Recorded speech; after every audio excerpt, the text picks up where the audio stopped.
नए साल का आगाज हो गया है। 2026 के आने से हर कोई सिर्फ खुशी के आने की उम्मीद कर रहा है।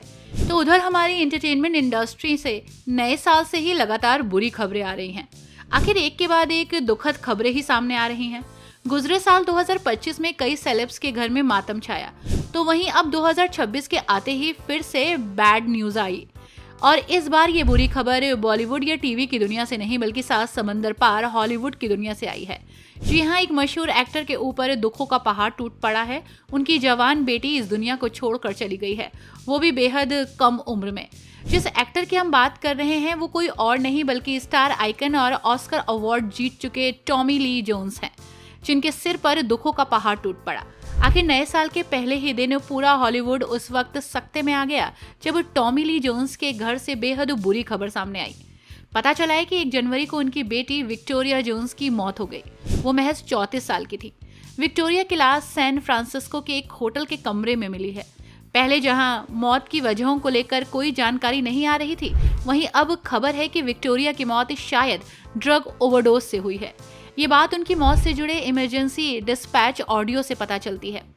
एक बड़ी मैगजीन का दावा है कि उसके पास डिस्पैच ऑडियो है जिसमें 911 इमरजेंसी कॉल को ओवरडोज के लिए कोड 3 और रंग में बदलाव के रूप में कैटेगराइज किया गया है।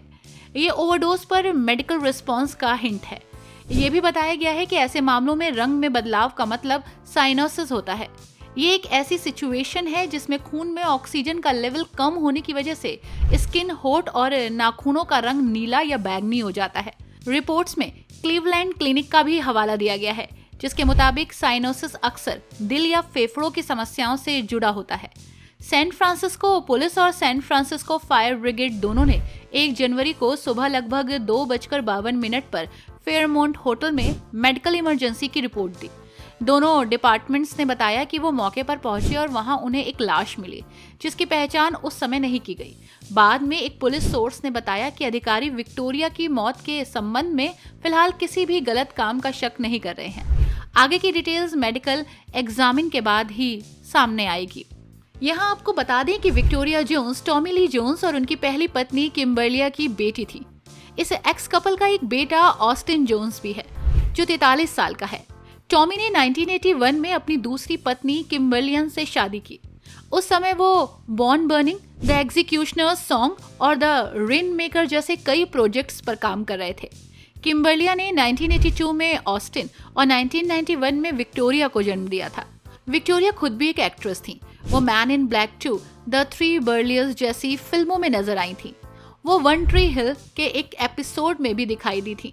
विक्टोरिया जोन्स को अपने पिता टॉमी ली जोन्स के साथ अक्सर इंडस्ट्री की पार्टीज और अवार्ड सेरेमनीज में देखा जाता था। विक्टोरिया की लाइफ कई विवादों से भी जुड़ी रही। कई रिकॉर्ड से पता चलता है कि उन्हें पिछले साल कम से कम 2 बार गिरफ्तार किया गया था। 28 अप्रैल 2025 को उन्हें कैलिफोर्निया के नापा काउंटी में हिरासत में लिया गया और 3 छोटे क्राइम के लिए चार्ज किया गया। इनमें एक अधिकारी को रोकना, बिना डॉक्टर प्रिस्क्रिप्शन के कंट्रोल सब्सटेंस खरीदना और रखने जैसे आरोप थे। हालांकि उन्होंने इन आरोपों के लिए खुद को निर्दोष बताया था। हालांकि इस घटना के 2 महीने से भी कम समय बाद 17 जून को विक्टोरिया को नापा काउंटी में फिर से गिरफ्तार किया गया। इस बार उन पर घरेलू हिंसा के आरोप थे।